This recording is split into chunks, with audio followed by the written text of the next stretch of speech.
Hey everyone, I'm Isaac and welcome back to Isaac Reviews 2024. In 1984, one of the most defining movies of the decade was released in the form of Ghostbusters. It became a smash hit among audiences thanks to its well-timed humor, memorable characters, and exciting supernatural action, and it went on to become a franchise with TV shows, a sequel, and tons of merchandise.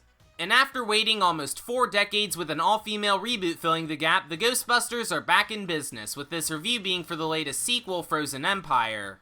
Now, I thought the previous sequel, Afterlife, was pretty good. It was admittedly a bit heavy on fan service, but it was still a worthy continuation and a touching tribute to Harold Ramis. As for Frozen Empire, I was kinda iffy on it. I mean, maybe there was potential, but my expectations certainly weren't very high. And after watching it, I guess it could have been worse, but it also could have been much better.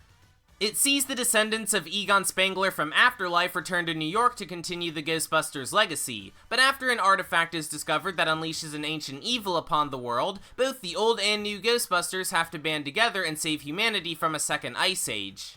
Now, I will admit, there were a few aspects of Frozen Empire that I liked, one of those being the visuals. Admittedly, some of the ghost effects did look kinda iffy, but there were a few nice looking CGI shots, some fun action scenes, a decent score from Dario Marianelli, and a cool looking scene involving stone carvings.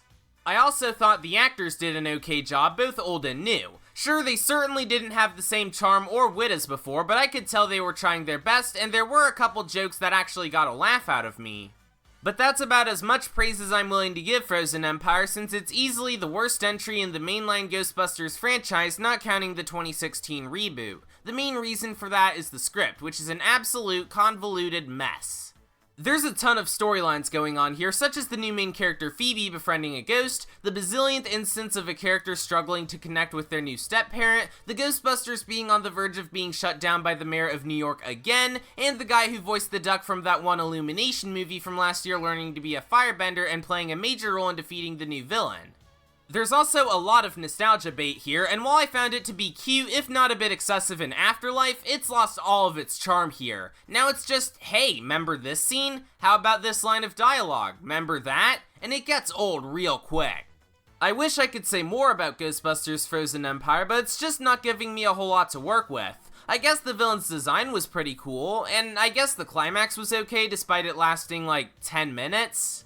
At the end of the day, this movie continues the curse of the 4th movie being the worst entry in the series. Even if it has some okay visuals and a few funny jokes, that does little to save the broken down writing, shallow references, and surprising amount of tired cliches. Obviously, I'd say you're much better off sticking with the original 2 Ghostbusters movies and maybe Afterlife. The bustin' may have felt good for a while, but I think Columbia Pictures might be better off laying this franchise to rest alongside 2 of its creators. So yeah, 4 out of 10, don't watch it.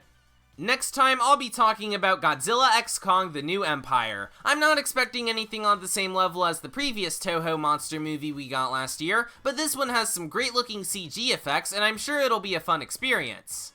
Anyways, thanks for watching this episode of Isaac Reviews 2024. If you enjoyed what you saw and you want to see more videos like this, then consider subscribing to the Isaac Carthy channel. See you all next time!